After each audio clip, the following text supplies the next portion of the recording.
सुनो, तुम्हें लग रहा है ना कि ये सबसे बड़ी प्रॉब्लम है। फ़ोन की स्क्रीन जल रही है, उसका नाम ऊपर दिख रहा है, ऑनलाइन लिखा आ रहा है, लेकिन तुम्हारी चैट वहीं दो ब्लू टिक्स पर थमी हुई है।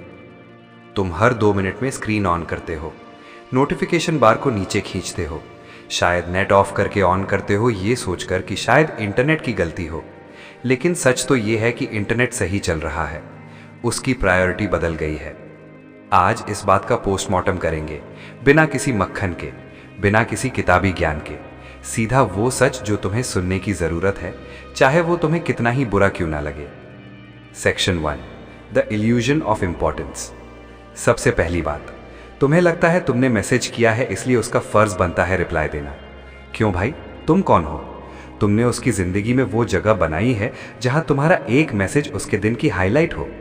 नहीं ना, तुम बस एक और नोटिफिकेशन हो, जैसे ज़ोमैटो का ऑफर आता है या किसी बैंक का लोन मैसेज। तुमने अपने आप को वही बना दिया है। जब तुम उसे दिन भर में 10 बार मैसेज करते हो ना, गुड मॉर्निंग, क्या कर रही हो, खाना खाया, रिप्लाई क्यों नहीं करती, तो तुम उसे ये बता रहे होते हो कि तुम्हारी अपनी कोई ज़िंदगी नहीं है, तुम्हारे पास दुनिया में करने को कुछ नहीं है सिवाय उसके फ़ोन के पास बैठने के। अब खुद सोचो, क्या तुम किसी ऐसे इंसान से बात करना चाहोगे जो हमेशा वेला बैठा हो, जो तुम्हारे एक इशारे पर नाचने को तैयार हो? नहीं, इंसान को वो चीज़ चाहिए होती है जो थोड़ी दूर हो, जो मेहनत से मिले। तुमने तो अवेलेबल का बोर्ड गले में लटका रखा है। Section 2, the power dynamics, psychology. Psychology का एक सिंपल रूल है, the person who cares less has more power. इस रिश्ते में या इस बातचीत में उसे पता है कि तुम तड़प रहे हो, उसे मज़ा आ रहा है इस पावर में। ये लड़कियों की फितरत नहीं, ये इंसानी फितरत है। जब हमें पता होता है ना कि कोई हमारे पीछे पागल है, तो हम थोड़ा टेक इट फॉर ग्रांटेड लेने लगते हैं।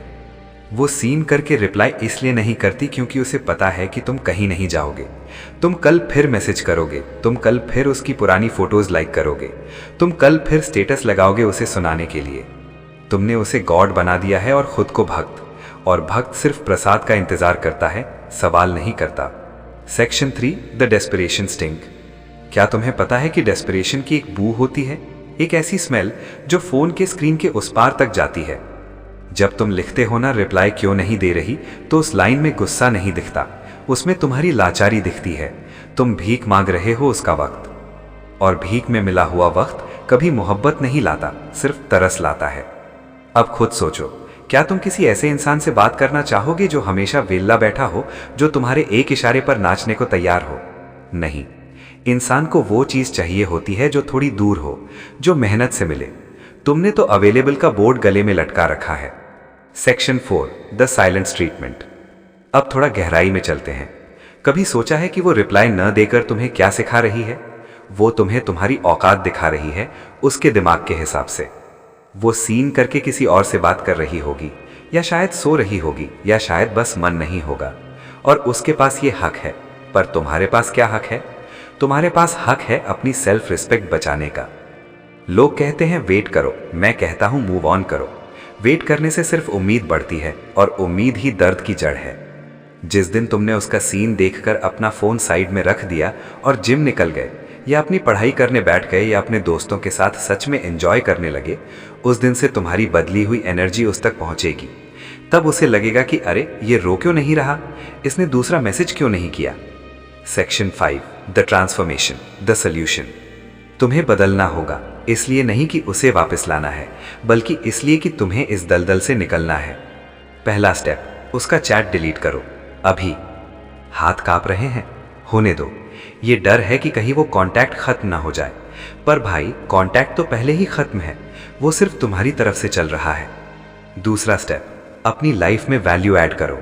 इतना बिजी हो जाओ कि जब उसका रिप्लाई आए, और यकीन मानो आएगा, जब तुम भागना बंद करोगे, तब तुम्हें रिप्लाई करने का वक्त ना मिले, तब तुम्हें समझ आएगा कि सीन का असली मजा क्या होता है। Section 6, deep realisation.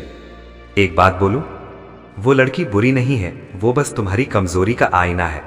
वो तुम्हें दिखा रही है कि तुम अंदर से कितने खाली हो, कि तुम्हें भरने के लिए किसी और के टाइपिंग की जरूरत पड़ती है। अपने अंदर एक आग पैदा करो, इतनी बड़ी कि लोग उसकी तपिश महसूस करें।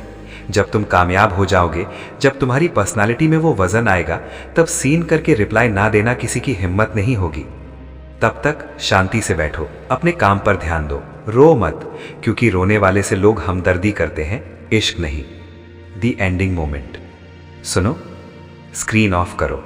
बाहर ठंडी हवा चल रही है या शायद धूप निकल रही है, उसे महसूस करो। तुम्हारी कीमत एक मैसेज से ज्यादा है, कभी भूलना मत। कल मिलते हैं एक नए तुम के साथ, ठीक सुबह 11 बजे। वीडियो लाइक करें, अगर अच्छी लगे तो सब्सक्राइब जरूर करें।